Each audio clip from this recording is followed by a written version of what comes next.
Hi everyone, welcome to Umkosi Namakajeni. I am Umakajeni. Umkosi wethu namhlanje bazala bami zitho is about Uthando Nes'Thembu season 7. Hey guys, sengikhohle to episode 1 but the latest episode.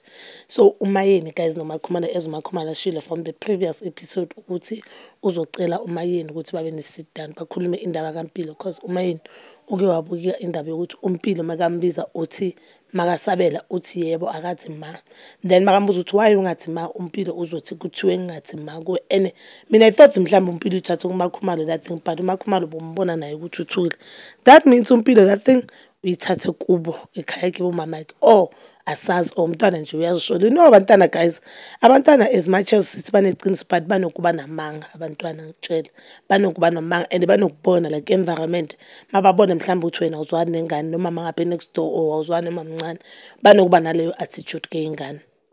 But ke Makhumalo wabanaleyo sit down then uMayeni washo wathi ungiwastela isikhathi. Mina to me I didn't think waste isikhathi sakhe because I thought le dinner le lunch bebanayo be very necessary because uMakhumalo ezashilo ziningi izinto bezizokhulunywa but it seems like uMayeni akakabe ready ukukhuluma noMakhumalo about izinto angazithanda ngoMakhumalo nje akafuni nje ukucoca ukuthi kwenzakalani or to fix whatever amele fix because at the end of the day guys by family ngipashero myeni they are sister wives, so kubalekile ukuthi mangabe khona into wrong bayikhulume bayindluse but Mayeni I guess akafuni njengoba ashilo ukuthi yena akathanda ukuthi umuntu amzwise into ebuhlungu bese yena mase kufuna ukukhuluma yena kumele ukukhulunywe. So we don't know what really uMakhumalo ayenzile kuMayeni but we know that uMayeni indaba isithembu ngasinto ayithandayo and anyeke avukile ayithandile, mhlambe she's there just because nomntana nabantwana umusa or uthanda umusa makuzijile nje ukuthi yena le ndaba isithembu akusinto yakhe. Another thing guys bengifuna ukukhuluma ebalulekile is we know on ama shorts like there's Mayeni ukhuluma nomntana wakhe which is Vuyokazi.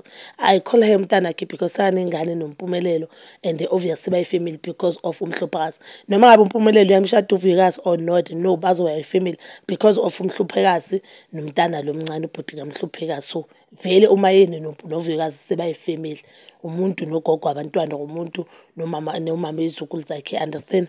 So uMayeni bekabuza uVuyokazi ukuthi yini oyifunayo ofuna ukuthi sikhulume ngayo ngesithembu ofuna ukuyazi ngesithembu and uVuyokazi nje yazi uVuyokazi mara guys usmart.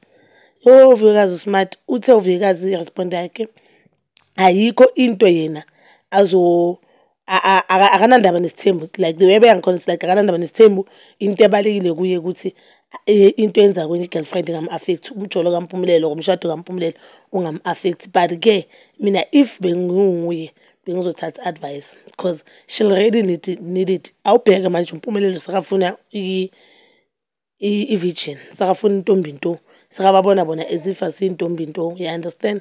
So kubalekile ukuthi yena bokubalekile ukuthi abuze uMayeni ukuthi makunje senza njani makunje senza njani then ayithathe nje from abantu abane experience because yena indlela yakhe noMayeni engathi yafana. But bazalwa bami zitho too, please do comment down below and please don't forget to like, subscribe and hit that notification button. Nginithanda ukuya nokubuya.